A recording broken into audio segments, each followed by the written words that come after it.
Olá, bem-vindo a mais uma aula do nosso curso de Introdução à Física Atômica e Molecular. Nós estávamos vendo a parte da estrutura hiperfina dos átomos de um elétron e, como eu havia falado para vocês, essa estrutura, ela surge, nós aprendemos a estrutura fina, que é uma consequência da existência do spin do elétron com os efeitos relativísticos que nós temos no movimento do elétron, ou pelo menos dos termos da Newtoniana. Agora nós vamos colocar um spin no núcleo, né? E nós, na última aula, mostramos que, portanto, é necessário considerar um spin do núcleo. O spin nuclear passa a ser importante, portanto, existe lá estados do spin nuclear. O spin nuclear segue as mesmas regras do spin eletrônico de uma maneira ampla, tá certo? E, portanto, ele tem seus altos estados, ele é representado por um alto vetor, que a gente chama de IMI, que é o valor do momento do spin, e a sua componente Z, como é tradicional nós expressarmos o estado de um momento angular. Também, devido a esse spin, há um momento magnético nuclear que vai ser a causa da interação magnética do núcleo com o elétron, tá certo? Haverá vários tipos de interação devido à existência de um momento magnético no núcleo, mas essa não é a única interação. Nós temos também a interação que a gente chama quadrupolar, que é uma interação devido à forma do núcleo. O núcleo com seus núcleos, ele não é exatamente esférico. Portanto, a interação deve sofrer um pouquinho devido ao fato das cargas não estarem tão esfericamente distribuídas. Ou seja, o núcleo não é um ponto de carga, absolutamente falando. E nesse nível de precisão que nós estamos aqui discutindo, que é a estrutura hiperfina, é necessário levar isso em conta. Muito bem, quando nós tratamos um estado, até agora nós vimos que o elétron começa lá com um número quântico principal, aí ele tem um número quântico orbital, L, aí ele tem o spin, S, e isso tudo conjuga dando um momento angular total, J, para um determinado N, né? E MJ. Portanto, nós montamos uma base, que se você esquecer isso aqui, era LSJ-MJ.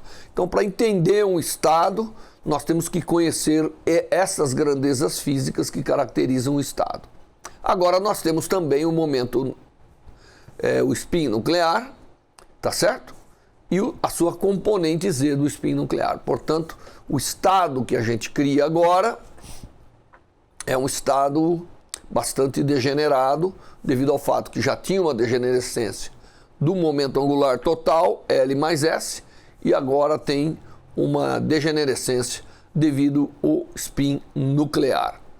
Muito bem, a nossa Newtoniana inicial agora tem um termo extra, que é o termo de estrutura hiperfina, e esse termo de estrutura hiperfina tem vários termos, e nós vamos considerar conceitualmente os dois principais.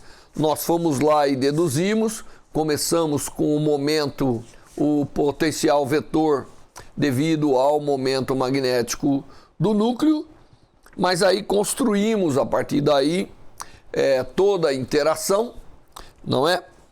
E mostramos que de fato a interação do elétron com o momento do núcleo agora, porque o núcleo produz um potencial vetor em todo o espaço, né? Ela é adequadamente analisada se você, por acaso, substituir o momento do elétron por um momento menos E sobre C vezes o potencial vetor. Isso é uma transformação que se faz muito quando você tem o elétron na presença de uma interação eletromagnética. Muito bem, essa interação leva a determinadas consequências, e nós vimos então uma primeira interação que aparece, que é aquela devido à interação do spin eletrônico nuclear com a órbita do elétron. Tá certo? Obviamente, essa interação ela é nula quando nós não temos momento angular orbital. Então, para aqueles estados que não têm momento angular orbital, essa interação ela é nula. Então, essa é a chamada interação do spin nuclear com a órbita, e ela é nula se não houver momento angular da órbita. Mas nós temos o campo magnético devido ao... Isso é relativístico, tá certo? E se faz a conta da mesma maneira que a gente fez a conta para a interação spin-órbita quando consideramos o elétron e a órbita. É a mesma coisa aqui, você faz da mesma forma. Mas nós temos o campo magnético do núcleo devido ao seu momento magnético interagindo com o spin do elétron.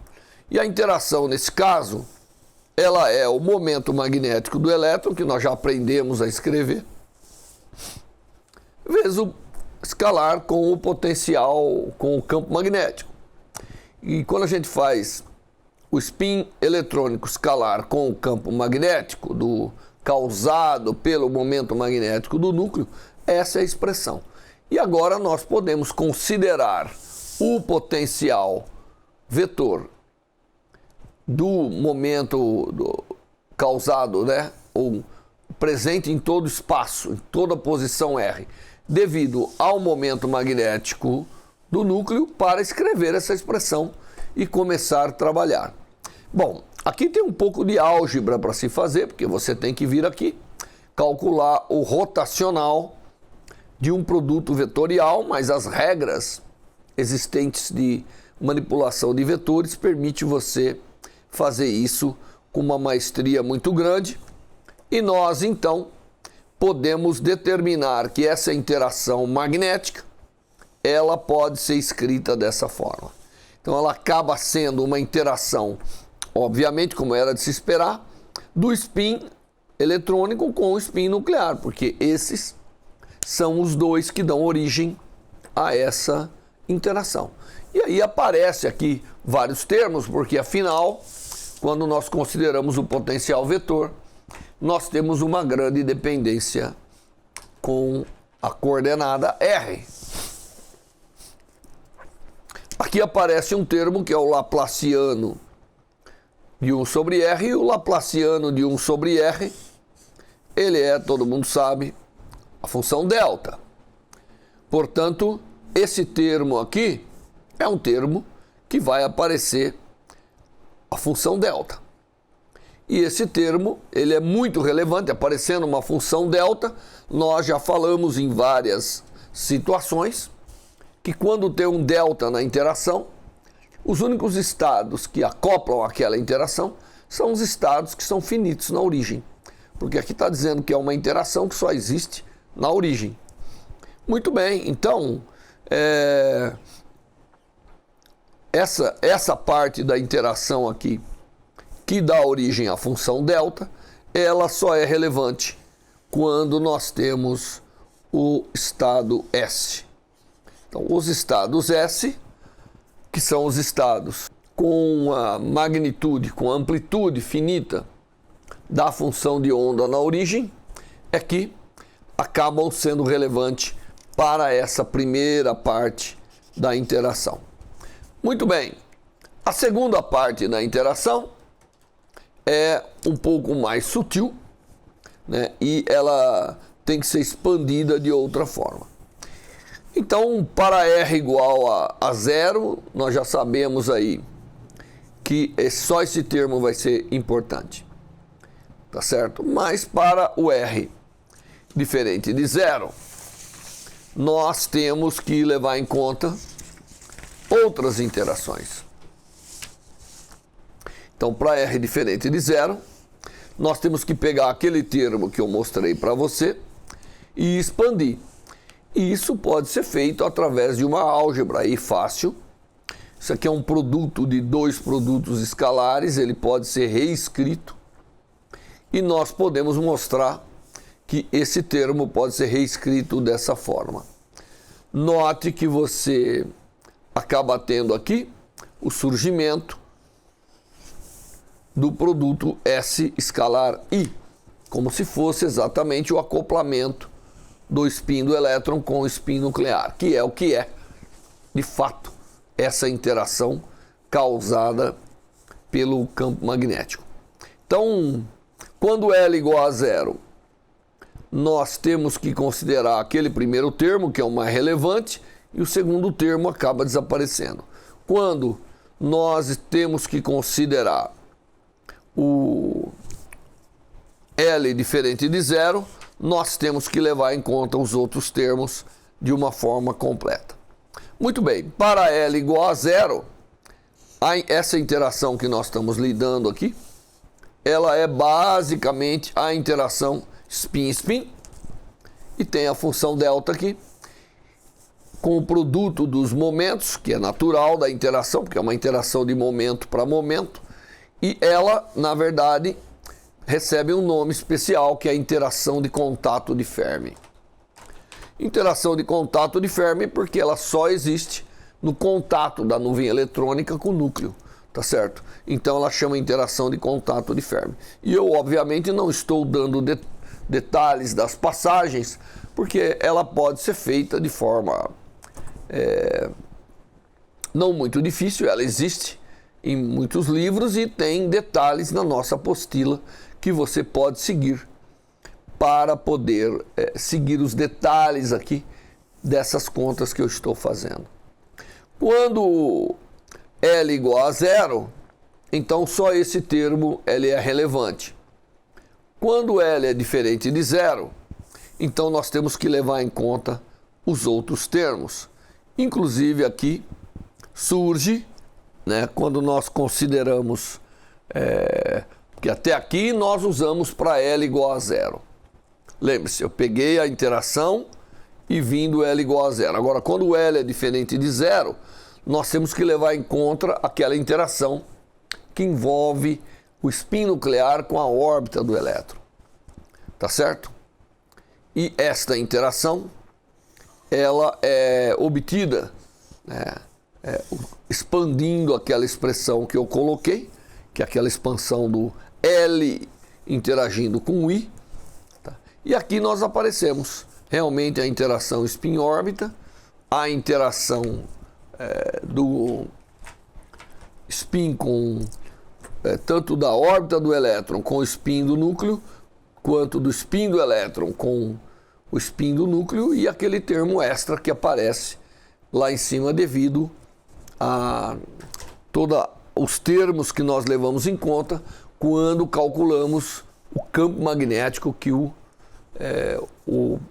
núcleo com seu momento magnético gera no seu ao redor, que é o que vai causar a interação com o elétron. Muito bem, então essa é a interação do elétron com o momento nuclear. Se você vê, ele sempre depende da existência do I. Se I for zero, se o núcleo não tiver spin, tanto o termo de Fermi quanto esse outro termo que é para o L igual a zero, já que o L é diferente de zero, o termo de Fermi vai zerar. Então, os dois termos, tanto para os estados L igual a zero ou o estado L diferente de zero, aqui você vai ou usar a interação de contato de Fermi, se o estado tem L igual a zero, ou vai usar a interação completa quando o L é diferente de zero, tá bom? Aqui representa a mesma interação, simplesmente nós separamos em dois casos, o caso onde L é igual a zero e o caso onde L é diferente de zero.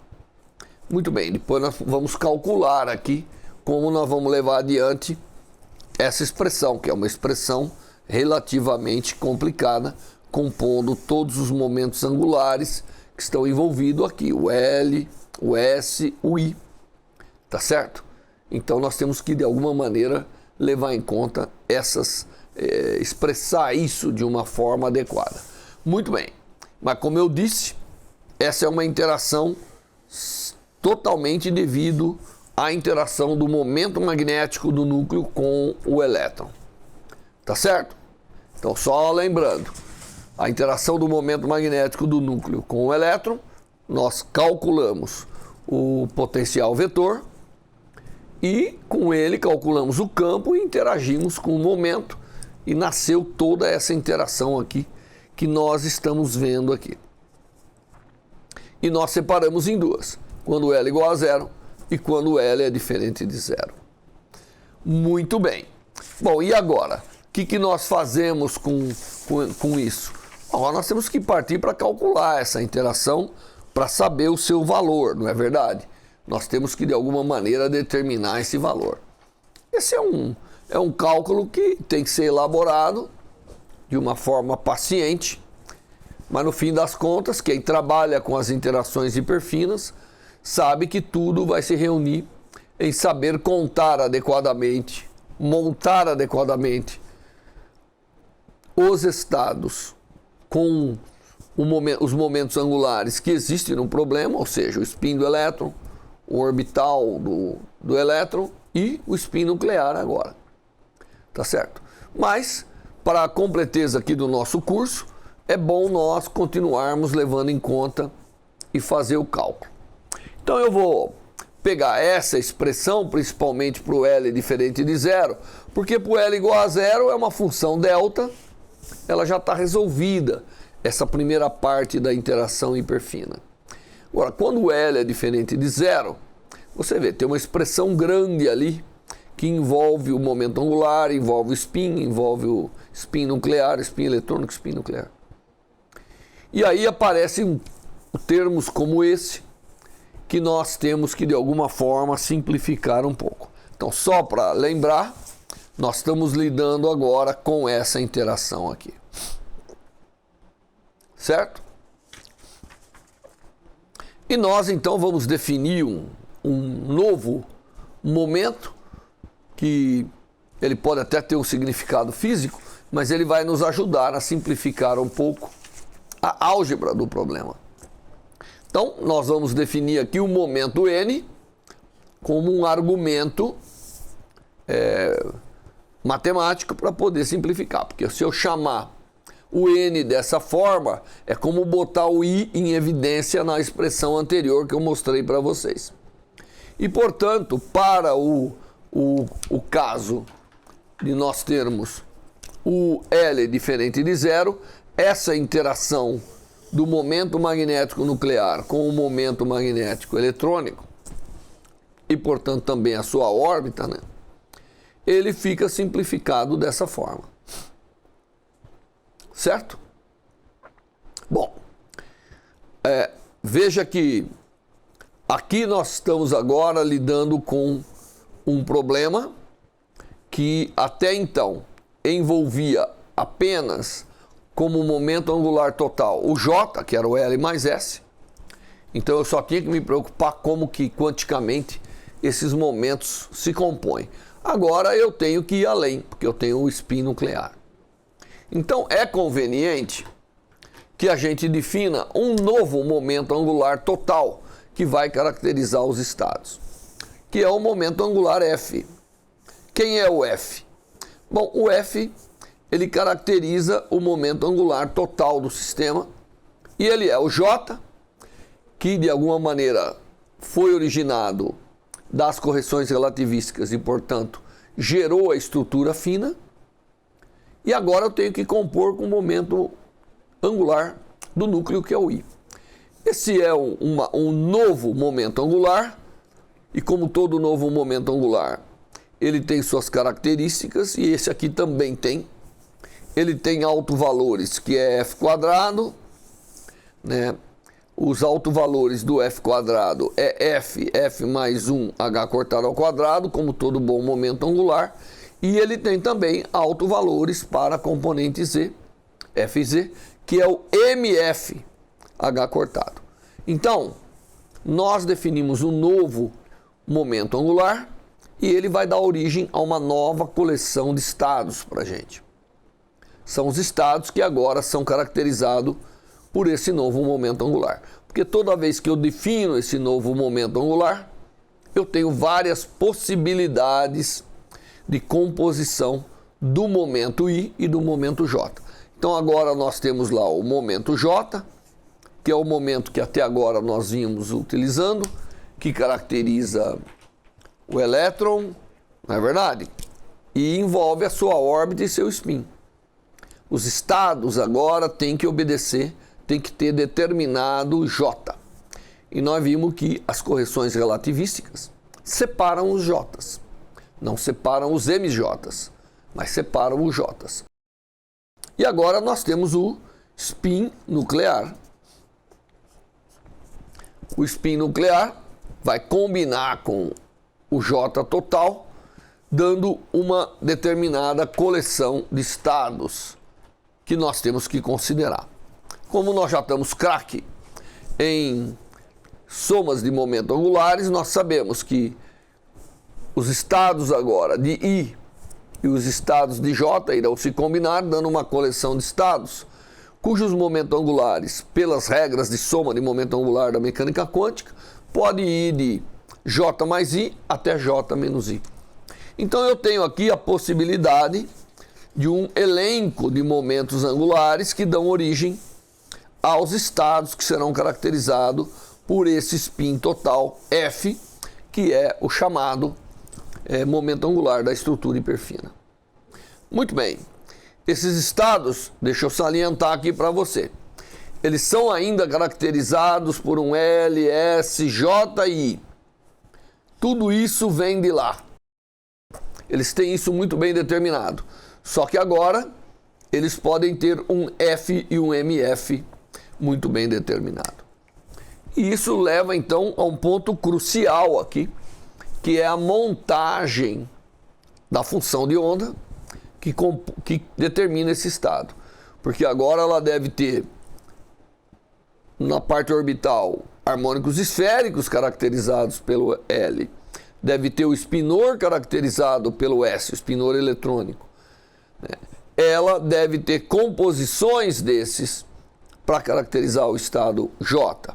Ela deve compor o spinor nuclear caracterizado pelo spin nuclear.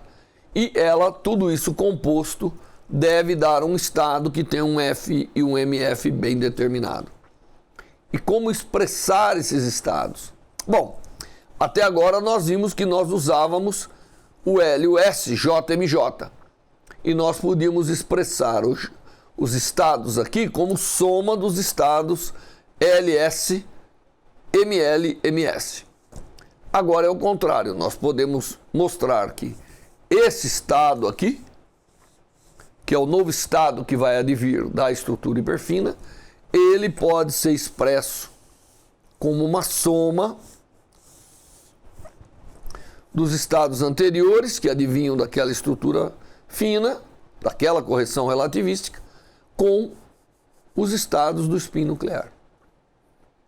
Com um vínculo aí de que, obviamente, tem que ter conservação do momento angular na direção Z, portanto o MF vai levar em conta os estados para um determinado MF, nós vamos levar em conta os estados que MJ mais MI dá ao MF.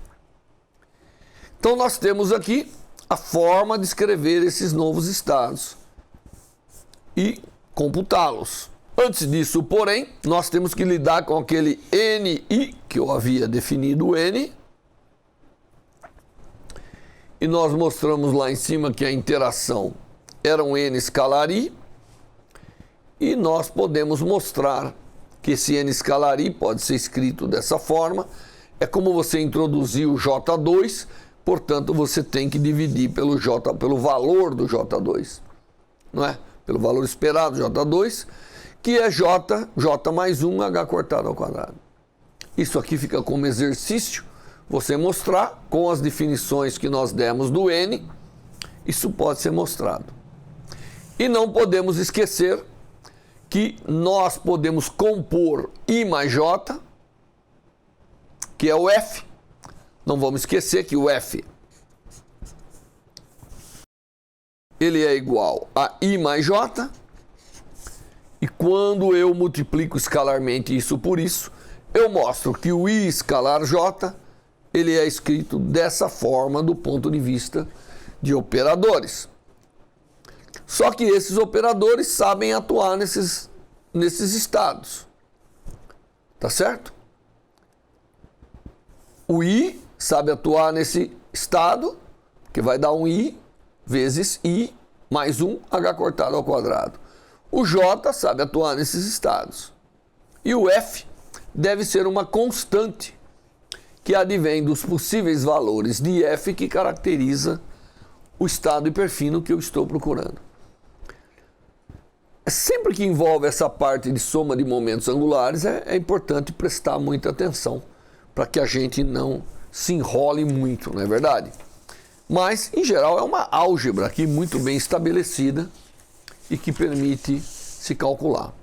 Bom, uma vez feito tudo isso, nós queremos vir e calcular. Bom, mas quanto é a energia? Quando eu monto um estado desse, quanto que a energia variou do estado original? Então nós temos que calcular o elemento de matriz dessa interação H1 com esses estados que eu acabei de criar. E acontece que o valor de muitos dessas partes da Newtoniana que vão aparecer, nós sabemos calcular, faltando apenas um NJ, N escalar J aqui, que nós podemos mostrar, porque o F atuando nesse estado dá F vezes F mais 1 vezes H cortado ao quadrado. O I atuando nesse estado vai dar sempre o I quadrado, desculpa. O F quadrado atuando aqui vai dar um F mais 1, o valor do F, né? O operador F quadrado atuando aqui vai dar um F mais 1. O operador I quadrado atuando aqui vai dar um I mais 1. E o operador J quadrado atuando aqui vai dar um J mais 1. Restando esse termo aqui, que não dá para ver muito bem, mas ele é um N escalar J dividido pelo R ao cubo. Esse valor esperado para esse elemento de matriz, nós vamos calcular a parte e também pode-se mostrar que ele depende do L. Porque a hora que você calcular o N escalar J, vai acabar aparecendo um L quadrado, como está óbvio aqui, dependendo apenas do valor esperado de 1 sobre R3, que age só na parte angular da função de onda. Portanto, isso nós temos um valor para ele, como nós calculamos lá no início do curso, todos os valores de 1 sobre R2, 1 sobre R3 e 1 sobre R e outros R's. Então eu tenho todos os valores aqui para mostrar para vocês que quando eu tenho L diferente de zero, eu sou capaz de calcular qual é o valor da energia adicionado devido à interação do spin do núcleo ou do momento do núcleo com os outros momentos. E é um valor grandioso, que tem vários termos, obviamente. Você vê aqui o produto dos magnétons de Bohr, que é do elétron e nuclear, porque essa interação, afinal, advém dessa interação dos dois momentos. Mas tem vários L's, J's, tá certo? E aqui aparece exatamente esse termo, que é o F mais 1. Essa expressão, todos esses valores já são os valores numéricos dos operadores, tá certo? Então nós vamos ter que saber identificar qual é o F total que um estado tem, qual é o J total que eles têm, qual é o I total do núcleo, então, com esses valores do estado, nós sabemos de quanto a energia é corrigida. Ah, mas aí eu tinha lá um spin nuclear com um J, ele foi capaz de criar diferentes combinações. É verdade. Você tinha um spin nuclear I com o J, ele criou diferentes Fs, que está aqui expressado que cada F vai contribuir de uma forma diferente à energia.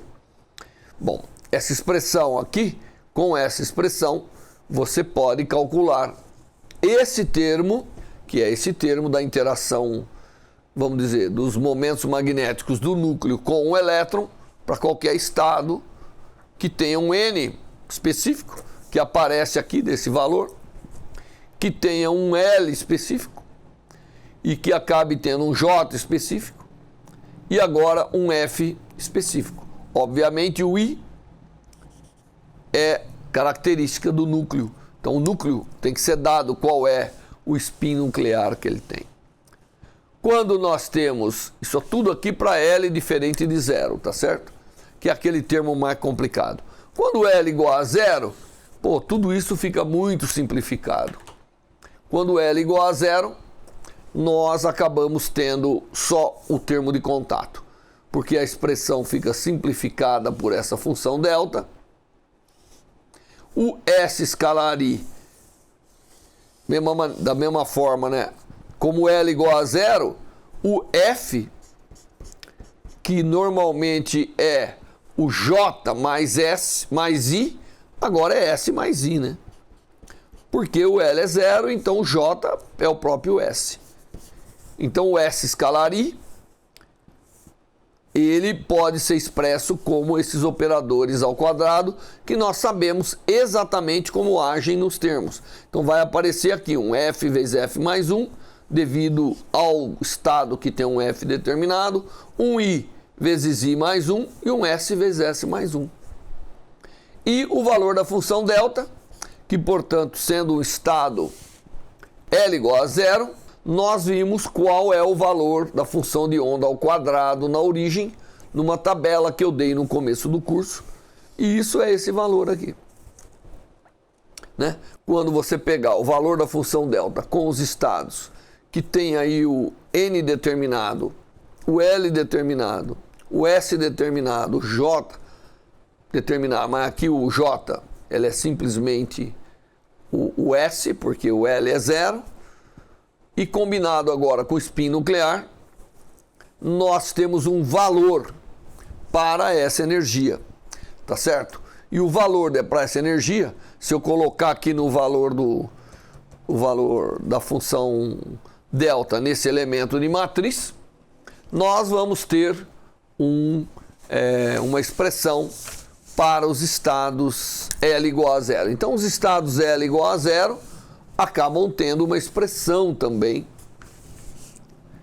igualzinha ou equivalente, né, à expressão para os estados L diferente de zero. Então eu vou sobrepor aqui o que nós temos para o estado L diferente de zero, tá certo? Então para o estado L diferente de zero, esse termo da interação magnética núcleo-elétron tem essa expressão, e para o estado L igual a zero, ele tem essa expressão.